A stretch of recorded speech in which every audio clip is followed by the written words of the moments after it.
My name is Brian Abbott. I'm a guitar player, composer, and a songwriter and various musician person in general. This band doesn't actually have a name. It's kind of weird. This is, the band was called Music Box Trio. It was me and and Allison Burns, the dancer from Canada, and there was a soprano sax player, Kayla Milmine, but she couldn't get to the States for the performance, so we got a trumpet player from New York named Lex Samu. That's what we are.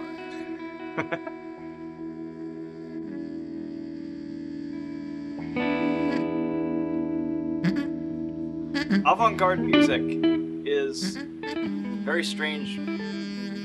Yeah, that's what it is. Avant-garde music is, it technically means music of the time. It means, you know, the most modern progressive music that's happening at the time. Avant-garde music from today hasn't been accepted by the mass culture yet. It was a lot of the things happening today were avant-garde in the early 20th century, and people still seem to be freaked out by them.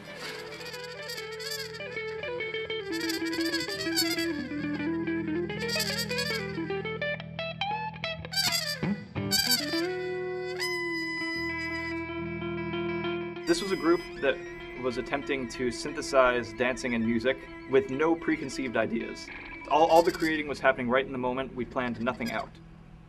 Each individual in the group is improvising with whatever vocabulary they have at their disposal. Whatever Allison's dance background with whatever the music background is of me and Lex.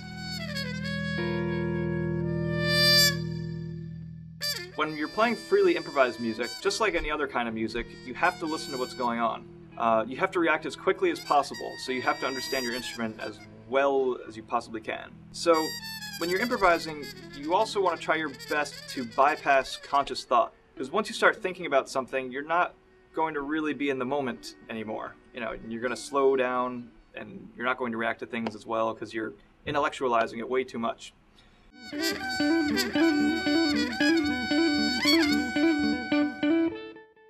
I started on the clarinet, and it was kind of dorky, and I wanted to play the guitar because I thought it would make me cool, and it did not make me cool, but the guitar is lots of fun, so I kept up with it.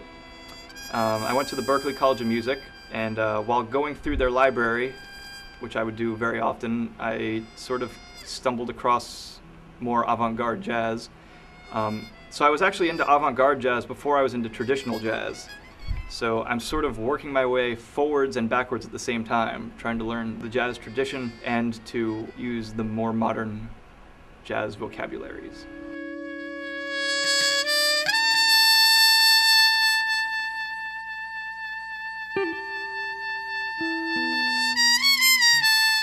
You don't necessarily need to improvise with other musicians. You can improvise with dancers, painters, poets, comedians, washing machines, whatever you want.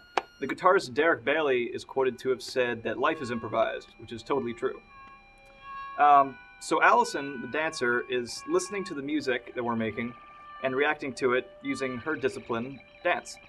And we're watching what she's doing and reacting to that using our discipline, which is music.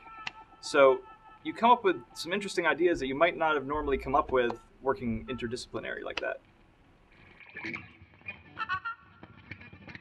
This music is, I admit, is pretty obscure, which might come down to the complexity of it, actually. We're not playing very simple music. It's not simple chord progressions that people are used to hearing. You know, we make a lot of sounds. We try to make a lot of dissonances, because that's what we hear in our head. part of the reason it's obscure is maybe because it's a little more complicated, so it's more difficult for people to hear and enjoy. Because people are used to hearing simpler harmonies. It's actually in our physiology to like simple harmonies more, because it's easier to grasp. For example, that's why Indian meditators use just syllables, and they just drone on a syllable when they're meditating, because it's simpler, it's more easy to grasp.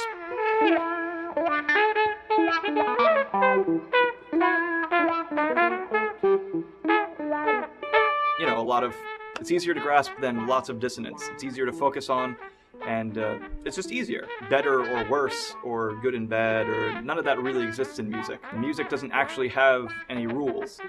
People arrived on the earth, and it so happens that we are capable of hearing and enjoying sounds, and that's as far as it goes. The rest of it is people coming up with different ideas about it.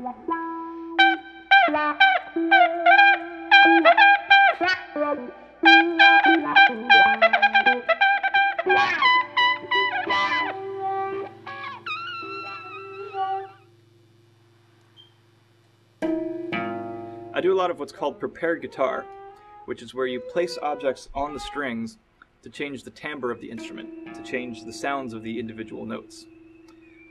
This idea was pioneered by a few guitarists in the 60s, like Fred Frith and Keith Rowe.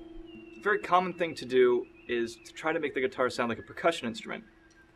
So I've taken this acoustic here, and I've attached little alligator clips on the 3 lowest strings, and now it sounds like this.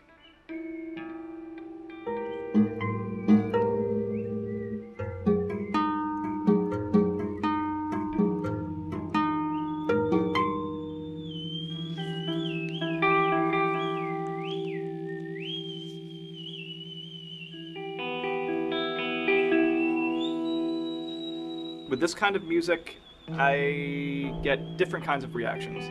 Some people love it, and some people get very confused by it, which I also consider a good thing, because anything that confuses you is good, because you know, you get confused about something and then you decide to maybe learn about it, or it expands your horizon. And the people who like it, that's also good. They like it. That's the point, it's to like it. And then there's definitely some people that are very put off by it, but I'm not bothered by those people.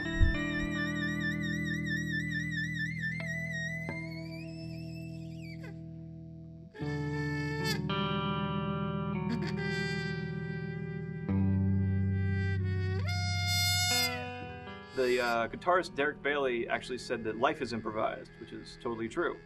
So the thing about free improvisation is that it's not in one particular music tradition. Me and Lex both have jazz backgrounds, so when we play together, it comes out pretty jazzy. But it doesn't have to. You could take an Australian didgeridoo player and a classically trained cellist and have them play together. And they would both use their own individual musical vocabularies, but they would try to relate to each other in some kind of way. So you could improvise with dancers, poets, painters, comedians, washing machines, anything. So Alice the dancer is listening to what we're playing, and she's reacting to it and improvising using her discipline, which is dance. The musicians are watching what she's doing and relating to that using music, which is our discipline. So you come up with a lot of interesting things that you might not have normally come up with working interdisciplinary like that. So free improvisation is actually really good for the point in time we're living, because the world's a much smaller place than it used to be, and cultures mingle a lot more than they used to.